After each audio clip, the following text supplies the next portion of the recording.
नमस्कार, आप देख रहे हैं माई हिंदी टीवी। खबर दिन भर लेकर हाजिर हूं मैं संजीव कुमार। पहले एक नजर हेडलाइंस पर। राज्यसभा में संविधान पर 2 दिवसीय चर्चा के दौरान वित्त मंत्री निर्मला सीतारमण का बयान। कांग्रेस ने संविधान को बदला, एक परिवार को बचाने के लिए हुए संशोधन। खड़गे ने कहा, संविधान जलाने वाले नेहरू को गाली दे रहे। पीएम म्यूजियम का राहुल गांधी को लेटर, पंडित नेहरू से जुड़े डॉक्यूमेंट्स वापस करने की मांग। इनमें एडवीना, जेपी, आइंस्टाइन को लिखी चिट्ठियां शामिल। 2008 में सोनिया गांधी ने म्यूजियम से मंगवाए थे लेटर। कांग्रेस के वरिष्ठ नेता मणिशंकर अय्यर का खुलासा, गांधी परिवार ने ही मेरा पॉलिटिकल करियर बनाया और बर्बाद भी किया है। बोले, पिछले 10 साल में सोनिया गांधी से मिलने का सिर्फ एक बार मिला मौका, लेकिन मैं कभी बीजेपी में नहीं जाऊंगा। संभल में कुएं की खुदाई में मिली भगवान शिव, गणेश और पार्वती की मूर्तियां पुलिस ने कब्जे में ली। कैसे खंडित हुई, इसकी होगी जांच। सीएम योगी ने विधानसभा में मुद्दे पर कहा, जिसने माहौल खराब किया वो बचेगा नहीं। पंजाब में आतंकी हमले का अलर्ट, एनआईए ने पंजाब पुलिस को भेजी रिपोर्ट। डेड ड्रॉप मॉडल का किया जिक्र, केंद्रीय सुरक्षा एजेंसियां अलर्ट पर। हरियाणा के कच्चे कर्मचारियों के लिए खुशखबरी, प्रदेश में 2 हफ्ते के भीतर पक्के होंगे कच्चे कर्मचारी। सरकार ने हाईकोर्ट में दाखिल किया जवाब, 20 साल पुरानी पॉलिसी पर आदेश। किसानों ने अंबाला में निकाला ट्रैक्टर मार्च, सरकार के खिलाफ पुतला फूंका, नारेबाजी की। बोले, डल्लेवाल को कुछ हुआ तो देश भर में किया जाएगा आंदोलन। कैबिनेट मंत्री अनिल विज ने कहा, शांति से करें आंदोलन। रेल रोकने के आह्वान को बताया, लाखों लोगों को होगी परेशानी। नवंबर में थोक महंगाई घटकर 1.89% पर आई। खाने पीने की चीजों की कीमतें कम होने से घटी महंगाई। अक्टूबर में थी 2.36%। विश्वविख्यात तबला वादक और पद्म विभूषण से अलंकृत उस्ताद जाकिर हुसैन ने दुनिया को कहा अलविदा। संगीत जगत में शोक। इडियोपैथिक पल्मोनरी फाइब्रोसिस से पीड़ित थे जाकिर साहब। सैन फ्रांसिस्को में 73 की उम्र में ली आखिरी सांस।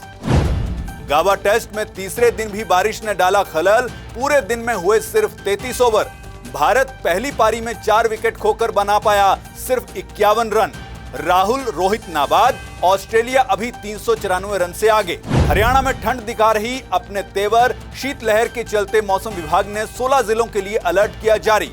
हिसार में न्यूनतम तापमान 1.7 डिग्री किया गया दर्ज।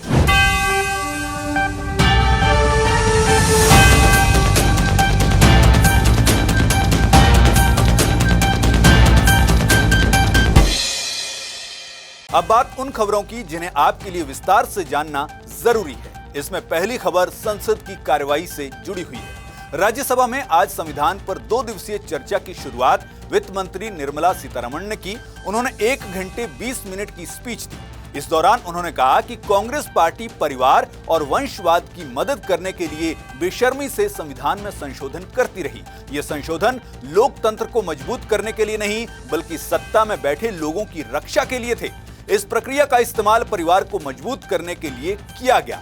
वहीं विपक्ष की तरफ से बोलते हुए मल्लिकार्जुन खड़गे ने कहा कि जो झंडे से नफरत करते हैं, जो लोग हमारे अशोक चक्र से नफरत करते हैं, जो लोग संविधान से नफरत करते हैं, वो आज हमें पाठ पढ़ा रहे हैं। खड़गे ने कहा कि जब ये संविधान बना, इन लोगों ने रामलीला मैदान में बाबा साहेब अम्बेडकर का पुतला लगाकर संविधान को जलाया है।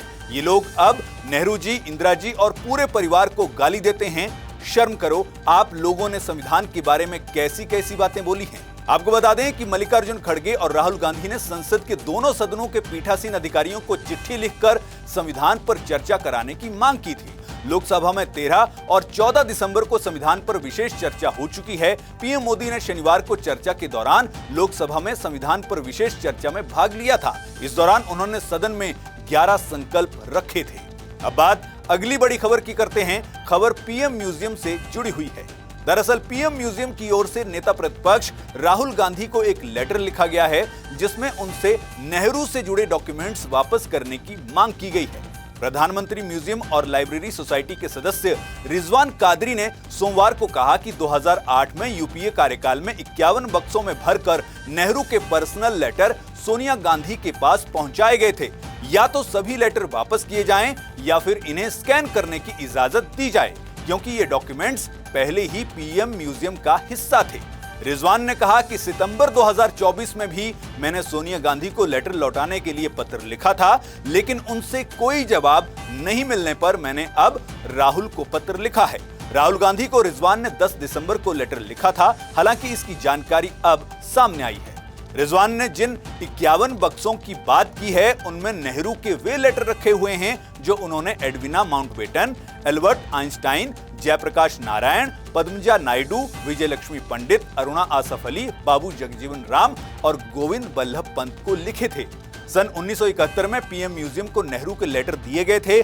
कादरी ने सितंबर में बताया था कि परिवार की प्रतिनिधि के तौर पर 2008 में सोनिया ने लेटर वापस बुलवाए थे और एक बार डोनेट किया गया सामान वापस नहीं किया जाता, फिर भी इन लेटर को वापस ले लिया गया था।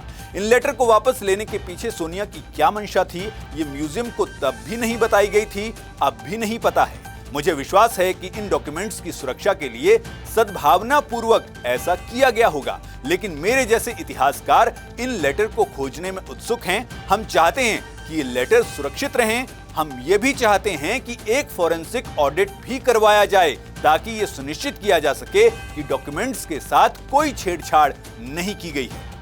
वहीं बीजेपी सांसद संबित पात्रा ने कहा कि उन लेटर में ऐसा क्या लिखा था जो गांधी परिवार नहीं चाहता कि वे बातें देश के सामने आएं। इस स्मारक में शुरू में सिर्फ नेहरू के ऐतिहासिक डॉक्यूमेंट्स ही मौजूद थे, जिनमें नेहरू के वर्ल्ड लीडर्स को लिखे गए लेटर शामिल थे। बाद में पता चला कि 51 बक्से ऐसे भी थे जिनमें नेहरू के एडविना माउंटबेटन, जेपी नारायण और कई अन्य नेताओं को लिखे गए पत्र थे। अब सवाल यह है कि क्या विपक्ष के नेता के तौर पर राहुल वाकई सोनिया गांधी से बात करेंगे कि वे इन पत्रों को देश को वापस लौटा दें। अगली खबर की बात करते हैं। यह खबर कांग्रेस से ही जुड़ी हुई है।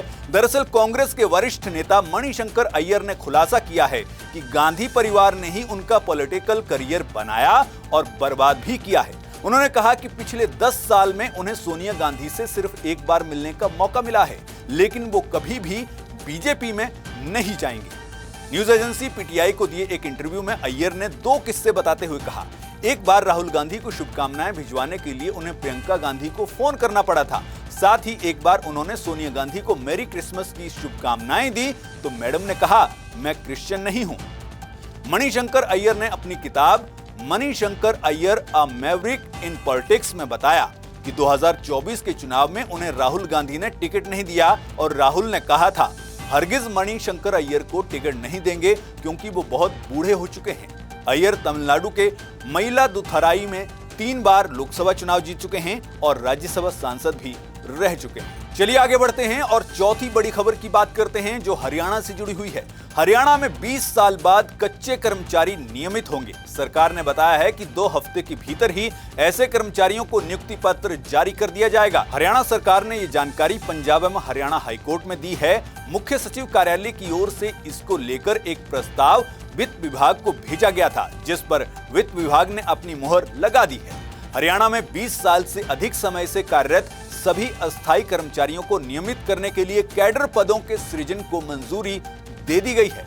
मुख्यमंत्री नायब सिंह सैनी के निर्देश के बाद 28 नवंबर को मुख्य सचिव कार्यालय पहले ही मंजूरी दे चुका है।